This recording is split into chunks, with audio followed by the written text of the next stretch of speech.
तुम्हारे हिसाब से डिफॉर्मिटी माने क्या होता है?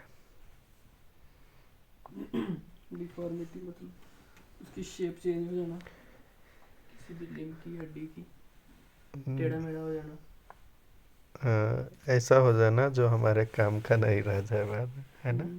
या फिर हमारे को अगर डिफॉर्मिटी हो गया तो हम उससे पहले के जैसे काम नहीं ले सकते ना उस ऑर्गन से। यही होती ना शाब्दिक अर्थ इसका। इसमें देखो कुछ टर्मिनोलॉजी दिया है, जैसे क्यूबिटस वर्ड जो होता है ना, हम लोग किस लिए यूज करते हैं? क्यूबिटस वैल्गस, क्यूबिटस वेरस कहते हैं ना। तो क्यूबिटस हमेशा इल्बो के लिए यूज होता है। क्यों? क्योंकि यहाँ पे क्यूबिटल वेन होता है ना एक तो, पता है ना? यहाँ पे जिसमें से हम लोग ब्लड विड्रॉ करते हैं, ऐसे सिफेलिक ऐसे बेसिलिक वेन गया रहता है, इधर से मीडियल क्यूबिटल वेन रहता है ना। तो उसी के नाम से क्यूबिटस वर्ड जो यूज होता है ना कहीं पे, तो वो इल्बो के लिए होता है। समझ गया?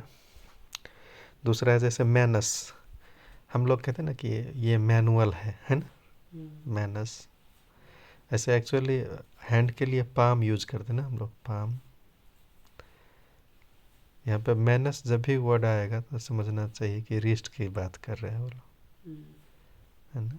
ये मेडिकल टर्मिनोलॉजी। और कोक्सा, कोक्सा वर्ड जो होता है हमेशा हिप के लिए यूज होता है। हमारी ही बोन होती है वहाँ एक, है ना? कोक्सा वायरस, कोक्सा वैल्गस, जब भी बात करेगा ना कोक्सा, जब भी कहीं वर्ड आ रहा है दिमाग में आना चाहिए हिप की बात कर रहा है। ऐसे ही तुमको एक दिन और पूछे थे, जेनु, जेनु माने नी होता है, नी ज्वाइंट की बात करता है।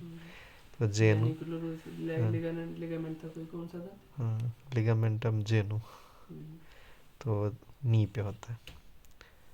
और पांचवी पॉइंट है हेलक्स। हेलक्स वर्ड जो होता है हमेशा मेटाटार्सोफेलेंजियल जॉइंट के लिए यूज होता है। मेटाटार्सोफेलेंजियल जॉइंट माने कहाँ होता है? ये हमारे फुट का ग्रेट टॉय है ना, उसी में होता है ना।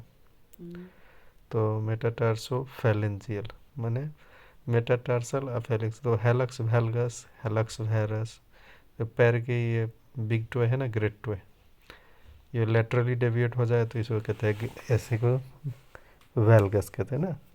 इधर हो गया तो वैरस। तो वैल्गस बहुत कॉमन है, ओल्ड एज के लोगों में बहुत ज़्यादा होता है।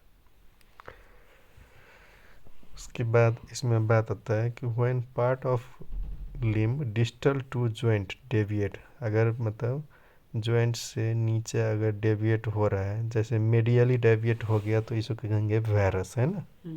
और लेटरली हो गया तो वैल्गस। ऐसे ही इल्बो हमारा मेडियली डेविएट हो गया तो ये हो गया वैरस, ऐसे हो गया तो वैल्गस। तब कह रहा है कुछ हमारे बॉडी में नॉर्मल पैरामीटर चलता है, जैसे इल्बो नॉर्मल सामान्यता हमारा इल्बो 5 से 15 डिग्री क्यूबिटस वैल्गस में ही रहता है। जैसे देखो ऐसे करो, तुम्हारा हाथ सीधा है नहीं है, थोड़ा सा लेटरली है ना। तो दिस इज नॉर्मल। तो नॉर्मल कितना होता है? 5 to 15 डिग्री, है ना। लेकिन अगर किसी का तुम कहोगे कि भाई सीधा करो तो हाथ, अब वो ऐसा हाथ कर रहा है जैसे लग रहा है कि गोली मार देगा ना, तो वो उसे क्या कहते हैं? गन के जैसे नहीं उसका हाथ रहता है ऐसे।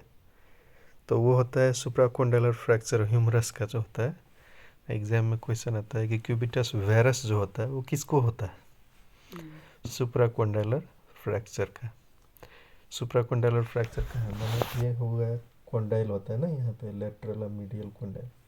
लेटरल में लेटरल कोंडाइल, मीडियल में मीडियल कोंडाइल। तो उस कोंडाइल से ऊपर टूट गया और तुमने ट्रीटमेंट अच्छा से नहीं कराया, वो क्यूबिटस वेरस बन गया।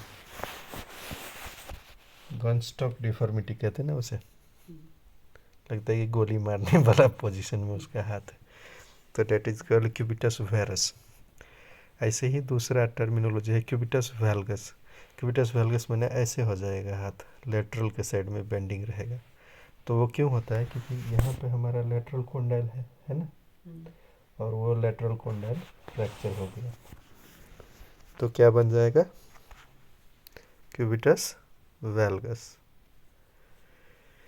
दूसरी बात है जैसे हिप में, ये हिप हमारा जॉइंट जो होता है ना, हिप जॉइंट, तो normally neck shaft angle 120 to 135 degree होता है।